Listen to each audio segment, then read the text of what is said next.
Hər vaxtınız xeyir dəyərli Qərb Xəbər izləyiciləri. Bugün 18 aprel 2025-ci ildə xəbərlərin günorta buraxılışını təqdim edirik. Londonun 18-ci il xəritəsi və Azərbaycan ərazisi. Təqdim edilən xəritə 1918-19-cu illərə aid və Böyük Britaniya tərəfindən hazırlanıb. Qərb Xəbər.com xəbər verir ki, bu barədə xəritəni paylaşan tarixçi alim Zaur Əliyev qeyd edib. O sözü gedən xəritədən Azərbaycan ərazisinin Zəngəzuru, həmçinin Göyçə və Dərələyazın əhəmiyyətli hissəsini əhatə etdiyini vurğulayıb.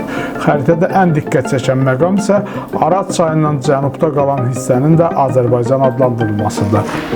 Həmin vaxt indi İran adlanan ərazidə Türk sülaləsi Qacarlar hakimiyyətdə idi. Xatırladaq ki, 1918-ci ildə Osmanlı İmperiyası 1-ci Dünya müharibəsində məğlub olduğu üçün parçalanması və Qarsın da əlindən alınması nəzərdən keçirilirdi. Material Axaraz saytından götürülüb. Xarici xəbərlərlə davam edirik. Zelenskidən sensasiyalı bəyanat. Uitkovun Ukraynanın ərazilərlə bağlı danışıqlar aparmaq səlahiyyəti yoxdur.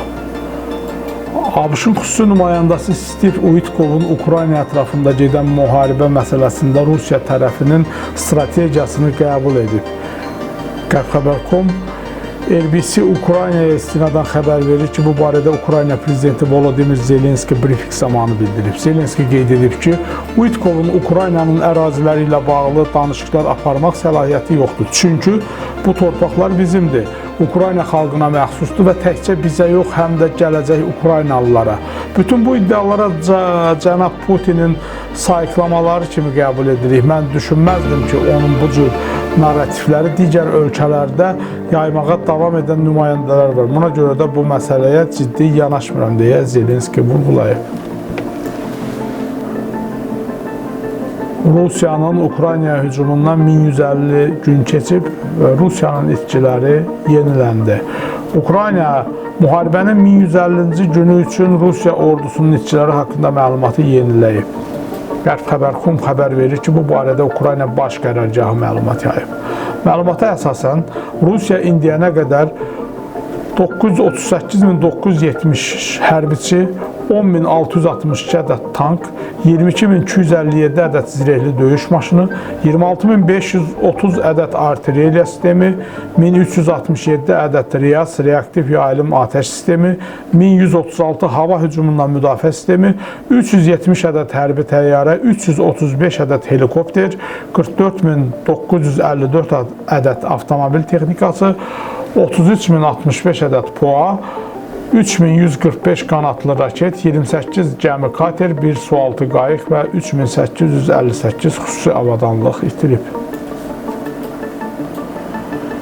Minerallarla bağlı Ukrayna ilə saziş 24 apreldə bağlanacaq. ABŞ prezidenti Donald Trump belə bir bəyanatla çıxış edib. ABŞ prezidenti Donald Trump Vaşinqton və Kiyev arasında Ukraynanın faydalı qazıntıları ilə bağlı sazişin 24 aprel tarixində imzalanacağını bəyan edib.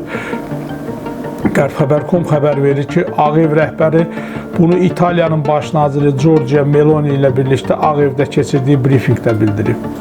Ondan sənədin bu həftə ərzində imzalanmayacağı soruşulub. Trump isə cavabında deyib, minerallarla bağlı bir razılaşmamız var və güman edirəm ki, bu gələn cümə axşamı imzalanacaq. Onların sazişin şərtlərini yerinə yetirəcəyini düşünürəm. Baxarıq deyə ABŞ prezidenti bildirib. Qeyd edək ki, qısa müddət öncə Ukrayna prezidenti Volodymyr Zelenski aprelin 17-sində ABŞ və Ukrayna arasında faydalı qazıntılarla bağlı memorandum imzalanacağını açıqlamışdı. Rusiya atəşkəs təklifinə həftə içi cavab verəcək. Amerika Birləşmiş Ştatları prezidenti Donald Trump bəyan edib ki, bu həftə Rusiyadan Ukraynada atəşkəs təklifi ilə bağlı cavab gözləyəcək. Qərb Xəbər.com Union istinadən xəbər verir ki, bu barədə Trump İtaliyanın baş naziri Giorgia Meloni ilə birlikdə Ağ Evdə keçirdiyi brifinqdə bildirib. Onların cavabı bu həftə eşidiləcək. Əslində çox tezliklə biz istəyirik ki, bu müharibə dayansın, biz istəyirik ki, ölümlər və qətillər sona çatsın deyə Tramp bildirib. ABŞ lideri həmçinin onu da vurğulayıb ki, Rusiya ilə Ukrayna arasında gedən müharibədə hər həftə təxminən 2500 nəfər həlak olur.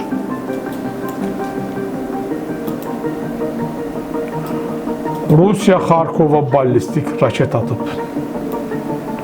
Rusiya Silahlı Qüvvələrinin Xarkova ballistik raketlə zərbə endirməsi nəticəsində bir nəfər həlak olub, 57 nəfər yaralanıb. Qərb Xəbər.com xəbər verir ki, bu barədə Ukrayna kütləvi informasiya vəsitələri məlumat yayıb. Xəsarət alanlardan 5 uşaqdır. Xarkov vilayət dövlət administrasiyasının sədri Oleg Sinegubov bildirib ki, zərbə Osnovyansk rayonunda çox mənzilli yaşayış binalarına indirilib. Məlumata görə dağıntılar altında insanların qalması ehtimalı olunur. ABŞ və İran arasında danışıqların ikinci raundunun yeri dəyişdirildi. İran və ABŞ arasında Tehranın nüvə proqramı ətrafında yaranmış fikir ayrılıqlarının həllinə həsr olunmuş ikinci danışıqlar raundu 19 aprel tarixində Romada baş tutacaq. Qərb Xəbər.com xəbər verir ki, bu barədə Oman Xarici İşlər Nazirliyi məlumat yayıb. Bu şənbə günü Romada İran İslam Respublikası ilə Amerika Birləşmiş Ştatları nümayəndələri arasında danışıqların ikinci raundu keçiriləcək. Danışıqların məqsədi ədalətli və davamlı sazişə doğru irəliləyiş əldə etməkdir deyə Nazirliyin bəyanatında qeyd olunur. Əminəm ki, Çinlə ticarət sazişi imzalayacağam. Trump'ın bəyanatı. ABŞ prezidenti Donald Trump Çinlə ticarət sazişi imzalayacağını əminliyini ifadə edib. Qərb Xəbər.com xarici kivə istinadən xəbər verir ki, bu barədə o İtaliyanın baş naziri Giorgia Meloni ilə Ağ Evdə keçirdiyi görüşün əvvəlində jurnalistlərin suallarını cavablandırarkən bildirib. Düşünürəm ki, Çinlə çox yaxşı bir saziş imzalayacaq deyə Trump qeyd edib.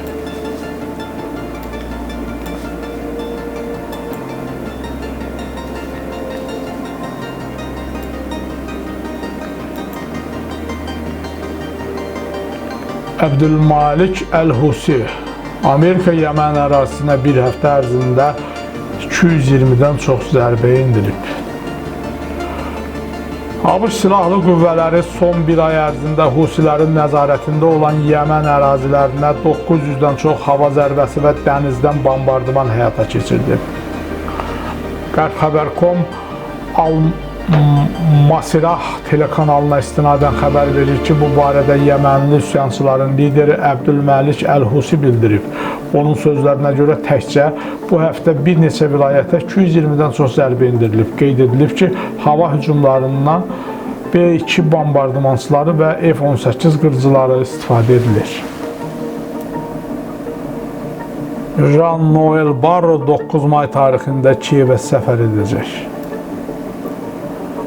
Fransa Xarici İşlər Naziri Jean-Noel Barrot 9 may tarixində Kiyevə səfər edəcəyini bəyan edib. Qərb Xəbər.com xəbər verir ki, bu barədə o LCI telekanalının efirində çıxışı zamanı bildirilib. Mən mütləq orada olacağam deyə Barrot vurğulayıb. Bundan əvvəl Politico nəşri yazmışdı ki, Ukrayna prezidenti Volodymyr Zelenski Avropa liderlərinə 9 mayda Moskvadakı qələbə paradına alternativ olaraq Kiyevə gəlməyi təklif edib.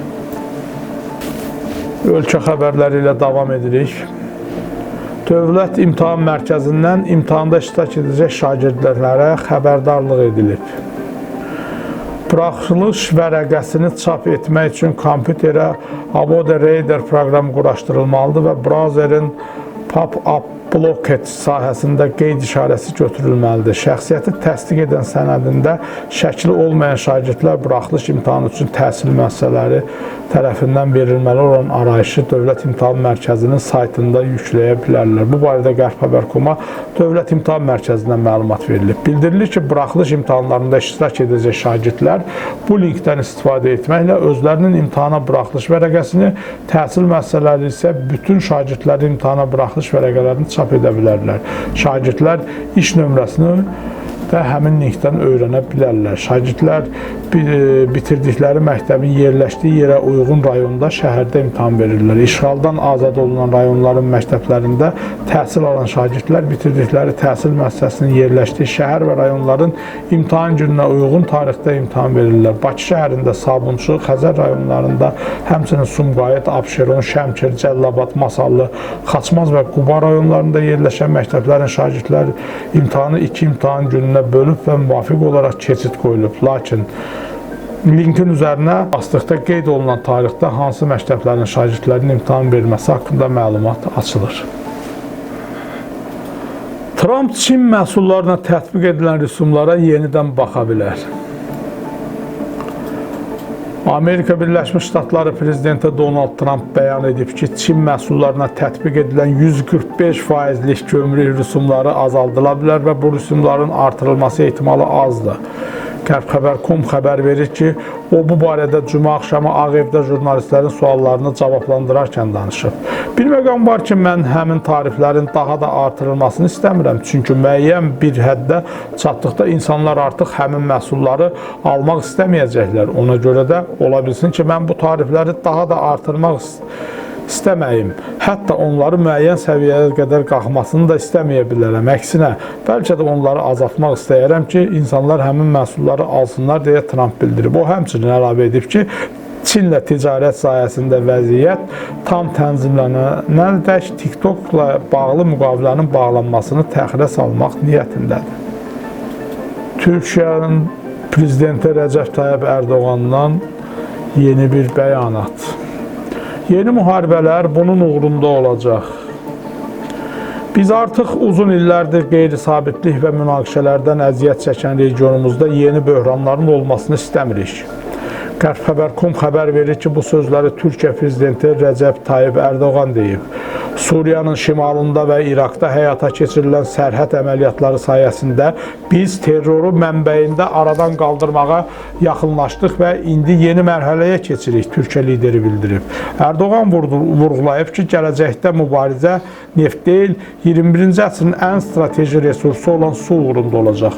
Türkiyə bol su olan ölkə deyil, biz su qıtlığı şəraitində yaşayırıq. Əgər tədbir görməsək, daha ciddi problemlərlə üzləşəcəyik.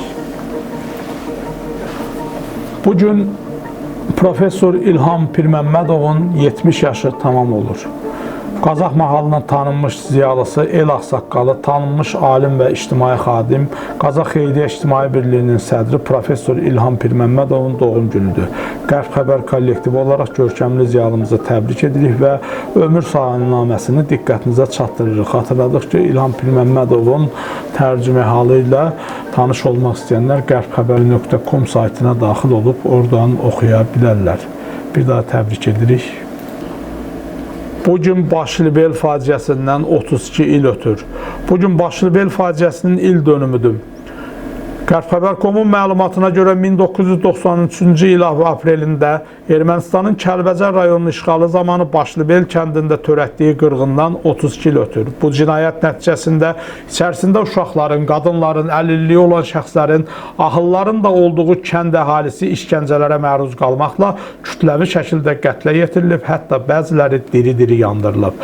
Başlıbel kəndinin Ermənistan tərəfindən işğalı zamanı 62 dinc sakin xilas olmaq məqsədi ilə kənd ərazisindəki mağaraya sığınıb. Lakin ermənilər onların yerini aşkarladıqda silahlı hücuma keçərək qətliam törədiblər.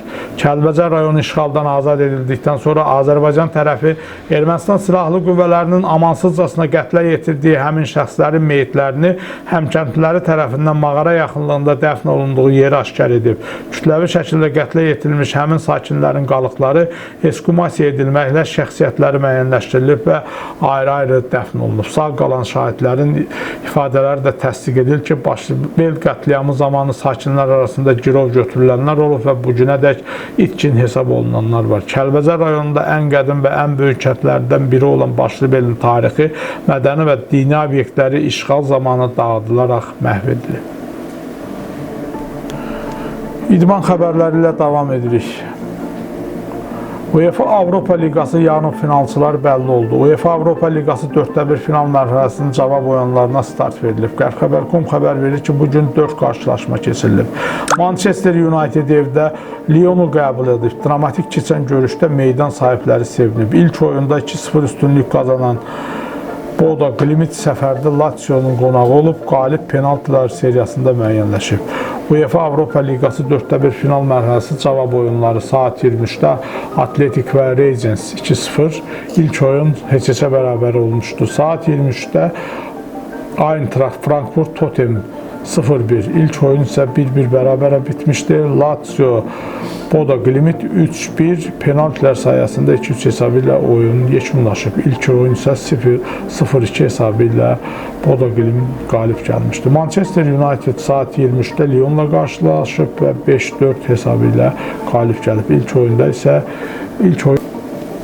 Daha bir idman xəbəri ilə davam edirik. Konferans Liqası yarım finalçılar müəyyənləşdi. UEFA Konferans Liqasında yarım finalçılar müəyyənləşib. Qərxəbər.com xəbər verir ki, turnirin 4-1 final mərhələsinin cavab qarşılaşması bugün keçirilib. Fiorentina doğma meydanda Sele ilə qarşılaşıb. Maç 2-2 bərabər hesabı ilə nəticələnib. Bununla da İtaliya təmsilçisi yarım finala yüksəlib. Betis Polşada Yegollaniya ilə görüşüb. Ümumi hesabda rəqibini üstələn İspaniyalılar yarım finala vəsiqə qazanıb. Chelsea Legia ilə üz-üzə gəlib. İngiltərə təmsilçisi məğlub olsa da adını növbəti mərhələyə yazdırıb.